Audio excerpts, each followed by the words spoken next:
Amis de la Formule 1, la Ferrari tient toutes les cartes en main pour remporter le Grand Prix de Hongrie et je vais vous expliquer pourquoi le cheval cabré doit absolument ramener cette victoire à la maison. Charles Leclerc l'a déclaré ouvertement au micro de Sky Italia avec des mots retentissants. « Demain, je peux gagner parce que j'ai la voiture pour le faire.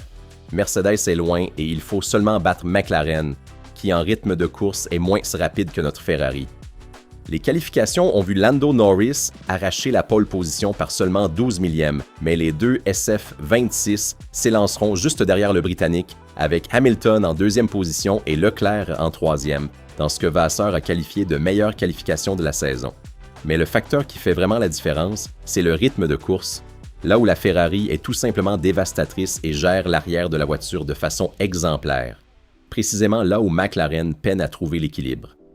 La SF26 survole le troisième secteur et c'est la clé absolue pour une gestion impeccable des pneumatiques sur la longue distance. Et voici la nouvelle qui relance complètement le championnat des constructeurs. George Russell a cassé son moteur en qualification lorsqu'il s'est arrêté à la courbe 1 du Q3 pour une suspicion de fuite d'eau. Et Toto Wolff a confirmé ouvertement au micro de Sky Italia que le moteur était cassé et devait être changé. Une nouvelle retentissante pour Ferrari dans la lutte à la deuxième place chez les constructeurs. Et puis, il y a le risque de pénalité pour Hamilton après l'impeding sur Piastri au Q3, car il a été averti trop tard par le mur des stands. Si vous ne voulez manquer aucune mise à jour sur Ferrari et sur la Formule 1, laissez un like à la vidéo et abonnez-vous à la chaîne pour rester toujours informé. Cela dit, entrons tout de suite dans l'analyse détaillée. Commençons par le résultat retentissant des qualifications hongroises. Lando Norris s'est offert sa première pole position de la saison avec seulement 12 millièmes d'avance sur Ferrari, une marge infime qui illustre à quel point la bataille a été serrée jusqu'au bout. Lors du dernier tour, les performances se sont plafonnées pour les premières voitures, qui étaient plus lentes que lors du tour précédent, exactement comme l'a expliqué Vasseur, car l'asphalte était légèrement moins rapide dans la dernière partie de la session. Les deux Ferrari s'élanceront tout de même en deuxième et troisième position sur la grille, dans ce qui est officiellement la meilleure qualification de la saison, selon Vasseur lui-même. Le directeur d'équipe français a également dédramatisé sur la question des 12 millièmes, déclarant avec ironie « Non, je n'ai pas posé la question à mes ingénieurs, c'est probablement la question la plus douloureuse de la soirée. » Et maintenant vient la partie la plus marquante de l'interview de Norris. Le Britannique n'est pas du tout serein à l'approche de la course et a clairement tiré la sonnette d'alarme au sujet de Ferrari.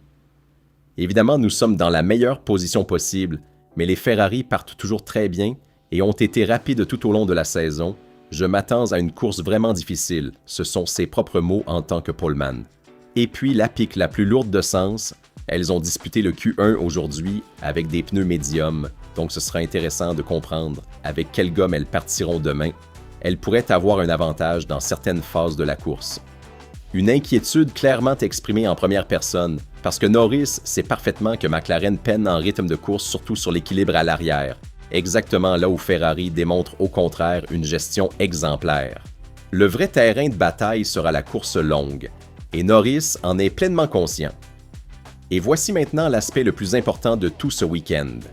Le rythme de course de la SF26 est tout simplement dévastateur par rapport à la concurrence, et c'est la véritable clé pour ramener la victoire à la maison. Dès le vendredi, Ferrari a montré un rythme compétitif impressionnant et Vasseur lui-même l'a confirmé ouvertement, nous avons un bon rythme et c'est pour ça que nous sommes un peu déçus après les qualifications. Le rythme était là depuis le début du week-end. L'avantage le plus important reste la gestion exemplaire de l'arrière de la voiture, le point sensible de cette piste où tout le monde craignait que cela pourrait être le talon d'Achille de la Rossa. Or, la SF26 maîtrise le train arrière de façon remarquable, tandis que McLaren peine précisément sur cet aspect spécifique, ce qui se traduira par un énorme avantage sur la dégradation des pneumatiques sur la longue distance de la course. Et voici la vraie bombe technique qui explique tout. La SF26 survole littéralement le troisième secteur de l'Hungaroring, celui caractérisé par les virages de vitesse moyenne, où la charge aérodynamique et la traction font toute la différence. Ce n'est pas une coïncidence, c'est la clé absolue pour une gestion impeccable des pneumatiques sur la longue distance. Aller très vite dans le troisième secteur signifie en effet pouvoir mieux gérer l'ouverture des gaz en sortie de virage, réduire le stress thermique sur les pneumatiques arrière et maintenir la température optimale des gommes tout au long de la course. Les données confirment que Ferrari sacrifie volontairement environ 1 dixième et demi dans 2 zones de recharge avant les virages 11 et 12, dans le but d'arriver dans le 3e secteur avec une énergie abondante concentrée en bas pour maximiser les phases de sortie de virage, un véritable chef-d'œuvre stratégique. Et maintenant, la déclaration retentissante de Charles Leclerc au micro de Sky Italia. Le Monégasque est pleinement convaincu des capacités de la SF26 pour la course et a déclaré textuellement « Demain, je peux gagner parce que j'ai la voiture pour le faire. » Mercedes est très loin de nous en termes de rythme, et il faut seulement battre McLaren, qui en rythme de course est moins rapide que notre Ferrari. Un message clair et chargé d'une grande confiance, très différent de la prudence affichée ces derniers jours.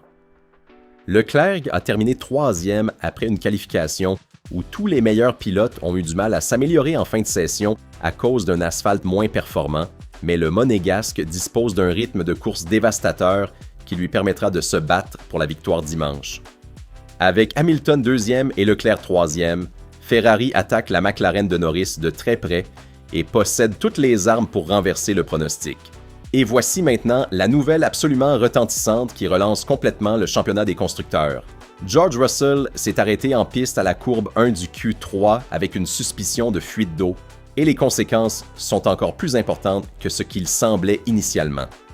Toto Wolff a confirmé ouvertement au micro de Sky Italia, avec ces mots précis, « Le moteur est cassé et doit être changé ». Cela signifie une probable pénalité sur la grille pour le Britannique, qu'il devra purger précisément lors de la course à domicile de Mercedes. Une nouvelle absolument retentissante pour Ferrari dans la lutte au championnat des constructeurs, car la Scuderia de Maranello se retrouve face à une course avec Mercedes pratiquement décimée, Antonelli partant très loin après un vendredi désastreux avec le blocage du train arrière, et Russell qui glisse probablement en fond de grille en raison du changement de moteur forcé. Et malheureusement arrive aussi la mauvaise nouvelle du week-end Ferrari. Vasseur a pratiquement confirmé la pénalité à venir pour Hamilton pour l'impeding aux dépens d'Oscar Piastri lors du dernier essai du Q3. Le Britannique n'a pas réussi à s'écarter de la trajectoire de l'Australien et a été prévenu trop tard par le mur de son équipe, comme l'a admis ouvertement Vasseur lui-même. Le risque est réel parce que nous l'avons averti trop tard. Quand Lewis était déjà au milieu du virage, nous ne pouvions plus rien faire. Le drapeau jaune était là, mais le signal ne lui est pas parvenu. La pénalité serait vraisemblablement de 3 positions sur la grille, ce qui ferait s'élancer Hamilton depuis la 5e position. Mais Vasseur ne pense pas du tout que cela changera la stratégie de Ferrari pour la course. La stratégie pour demain ne change pas nécessairement. Nous partons de toute façon en première ligne. Et voici maintenant le tableau complet de cette veille si importante. Avec Ferrari en 2e et 3e position, le meilleur rythme de course de tous, y compris par rapport à la McLaren de Norris, le train d'arrière géré de façon exemplaire, la vitesse impressionnante dans le 3e secteur qui garantira une gestion optimale des pneumatiques, Mercedes pratiquement hors jeu avec Russell qui devra changer de moteur et Antonelli très loin sur la grille, et Leclerc qui déclare ouvertement avoir la voiture pour gagner, tous les ingrédients du triomphe sont réunis. Au Q1, Ferrari a même conservé un jeu de pneus tendres pour la course avec Hamilton, un indice stratégique très lourd de sens comme confirmé par Vasseur lui-même. Ce n'est certainement pas un hasard. Nous l'avons clairement fait en pensant à la course de demain. L'équipe de Maranello a joué ses cartes en pensant précisément à la course longue, là où la SF26 sera tout simplement dévastatrice. Ferrari doit gagner cette course. 1 point, c'est tout. Regardez, Ferrari réunit vraiment tous les ingrédients pour amener une victoire qui relancerait complètement le championnat. La partie est loin d'être terminée.